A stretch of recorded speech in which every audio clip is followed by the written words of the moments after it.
Salam sejahtera, sahabat GKI. Kita kembali bertemu dalam Sapaan Gembala hari ini. Kita akan merenungkan firman Tuhan, namun sebelumnya mari kita bersama-sama berdoa. Kita berdoa. Ya Bapa, hari ini kembali kami bersiap untuk membaca dan merenungkan firman Tuhan. Kami sadar, kami penuh keterbatasan. Karenanya sungguh kami memohon pertolongan dan tuntunan Roh Kudus, supaya menerangi hati dan pikiran kami ketika kami membaca dan merenungkan firman Tuhan. Dan dengan pertolongan Roh Kudus itulah kami dimampukan untuk mengerti dan mengerjakan apa yang kami mengerti itu dalam kehidupan kami sehari-hari. Berfirmanlah ya Allah, karena kami siap untuk mendengar. Kami berdoa di dalam nama Tuhan kami, Yesus Kristus. Amin. Saudara-saudara, bacaan kita diambil dari Yohanes 5 ayat 1 sampai 9. Yohanes 5 ayat 1 sampai 9. Sesudah itu ada hari raya orang Yahudi dan Yesus berangkat ke Yerusalem. Di Yerusalem dekat pintu gerbang domba ada sebuah kolam yang dalam bahasa Ibrani disebut Betesda. Ada 5 serambinya. Dan di serambi-serambi itu berbaring sejumlah besar orang sakit. Orang-orang buta, orang-orang timpang, dan orang-orang lumpuh. Mereka menantikan guncangan air kolam itu. Sebab sewaktu-waktu turun malaikat Tuhan ke kolam itu dan mengguncangkan air itu. Siapa saja yang pertama masuk ke dalamnya sesudah guncangan air itu menjadi sembuh apapun penyakitnya. Di situ ada seorang yang sudah 38 tahun lamanya sakit. Ketika Yesus melihat orang itu berbaring di situ, dan karena ia tahu bahwa ia telah lama dalam keadaan itu, berkatalah ia kepadanya, "Maukah engkau sembuh?" Jawab orang sakit itu kepadanya, "Tuan, aku tidak punya siapa-siapa untuk menurunkan aku ke dalam kolam itu ketika airnya mulai terguncang. Dan sementara aku menuju ke kolam itu, orang lain sudah turun mendahului aku."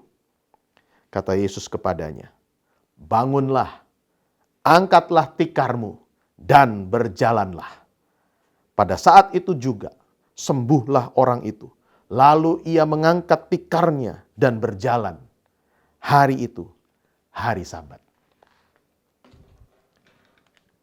Saudara-saudara yang dikasihi oleh Yesus Kristus, kita ini adalah makhluk yang tidak pernah bisa hidup sendirian. Tidak pernah bisa hidup tanpa orang lain atau sesama. Bahkan kita memang harus hidup bersama dengan yang lain. Tapi yang kerap terjadi, dalam hidup bersama dengan yang lain itu, kita menjadi pribadi yang kadang tidak peduli. Bahkan tidak jarang malah melukai dan menyakiti sesama kita. Sebagai pengikut Kristus, tentu kita diminta untuk tidak menjadi sama seperti dunia yang seperti itu. Kita mau meneladani Kristus yang berbelas kasih kepada sesama, terutama bagi mereka yang membutuhkan pertolongan.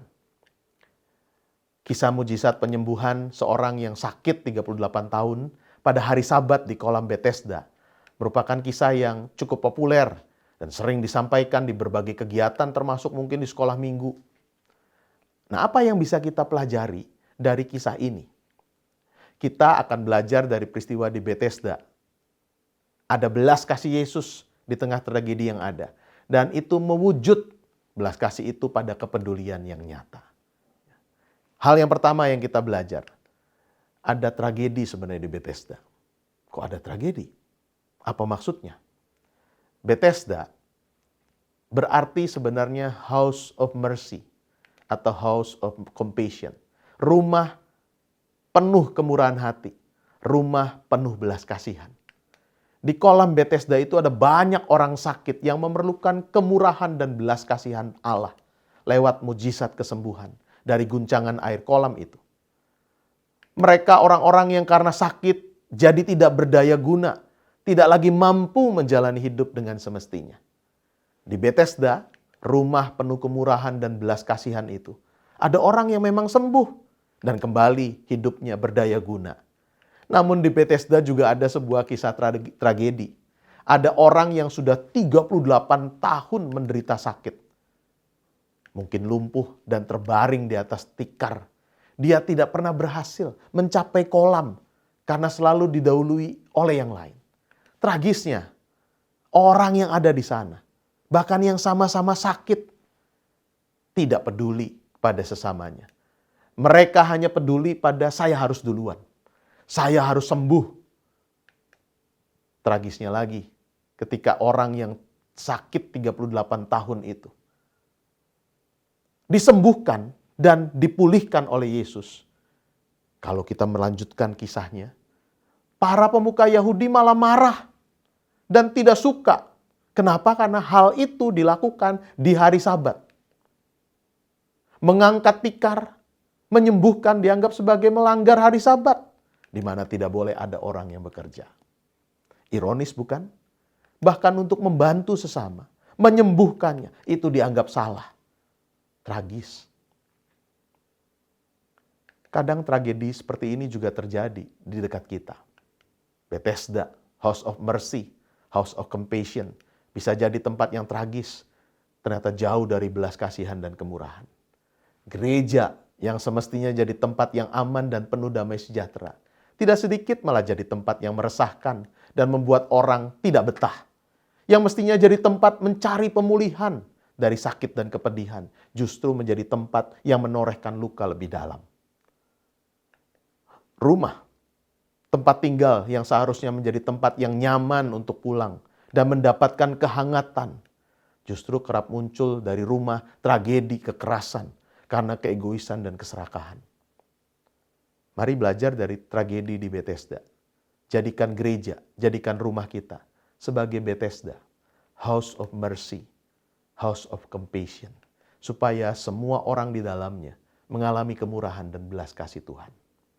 Hal yang kedua yang kita belajar, Tuhan hadir di tengah tragedi itu. Tuhan hadir dengan penuh belas kasihan. Yesus hadir di Bethesda itu. Dia bertanya kepada orang yang sudah 38 tahun sakit itu, maukah engkau sembuh? Dalam terjemahan bahasa Inggris dipakai, do you desire to be made whole? Maukah engkau menjadi utuh? Tidak sekali, dua kali, penulis Injil menyebutkan terjadinya mujizat itu didahului oleh adanya ungkapan hatinya tergerak oleh belas kasihan. Kata belas kasihan itu bukan sekedar kasihan secara simpati. Tetapi ini berasal dari kata yang kalau diterjemahkan itu berarti sebuah rasa simpatik terhadap penderitaan sesama yang kemudian dinyatakan dengan keinginan untuk menolong supaya orang yang sedang menderita itu bisa dibebaskan, dikurangi dari kepedihan yang ditimbulkannya. Itu sebabnya setiap kali disebutkan tergeraklah hati Yesus oleh belas kasihan, maka senantiasa diikuti dengan satu tindakan nyata dari Tuhan Yesus. Yesus tidak tinggal diam. Ia mengajar mereka, menyembuhkan yang sakit, menguatkan yang lemah. Itu artinya Tuhan tahu apa yang dibutuhkan umatnya. Tuhan tahu yang dialami oleh kita umatnya. Matanya tidak kurang awas untuk melihat kesusahan yang kita alami. Telinganya tidak kurang tajam untuk mendengar jeritan kesesakan kita. Ia adalah Allah yang penuh belas kasihan.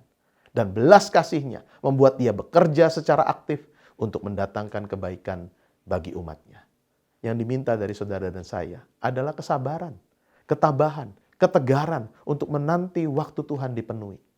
Seperti orang lumpuh di Bethesda, ia bertahan 38 tahun.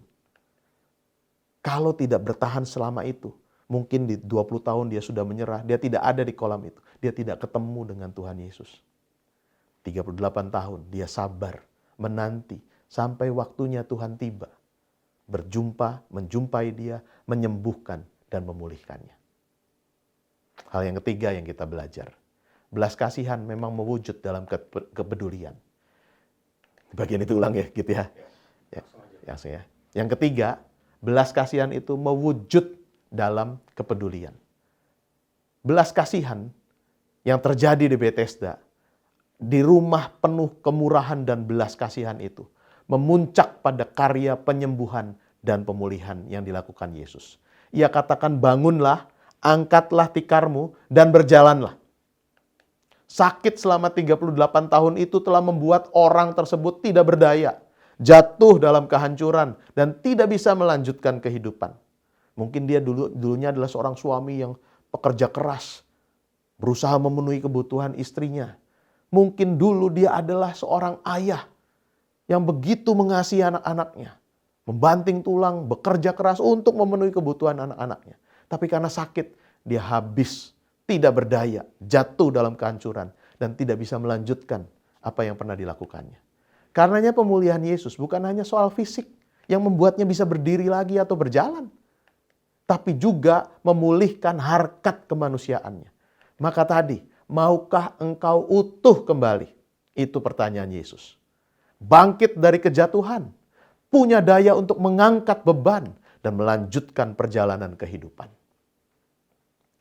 Saudara-saudara, compassion atau belas kasihan itu memang harus berlanjut dengan caring atau kepedulian kepada sesama, terutama mereka yang membutuhkan. Maka mari jadikan gereja dan rumah kita sebagai tempat di mana belas kasih itu mewujud dalam kepedulian yang nyata. Saudara-saudara, kita hidup sekarang di tengah dunia yang sebenarnya makin tidak peduli, makin egois, makin tidak mau repot dengan urusan orang lain, dan makin tidak mau tahu dengan urusan orang lain. Kalau perlu malah korbankan orang lain supaya kepentinganku terpenuhi. Di tengah kondisi itu, anak-anak Tuhan dan gereja harus tetap punya pertanyaan yang mengganggu dan meresahkan. Apa yang harus kami perbuat? Pertanyaan itu akan membuat kita tidak tinggal diam dengan keadaan buruk di sekitar kita. Itu akan mendorong kita menjadi pribadi yang punya belas kasihan dan kepedulian terhadap sekeliling kita. Tragedi yang terjadi pasti ada di sekeliling kita. Tapi tragedi itu akan diatasi kalau kita punya belas kasih dan kepedulian. Tuhan Yesus memberkati. Kita berdoa. Tuhan, kami bersyukur untuk hari ini. Kami diingatkan untuk menjadi pribadi-pribadi yang penuh belas kasihan.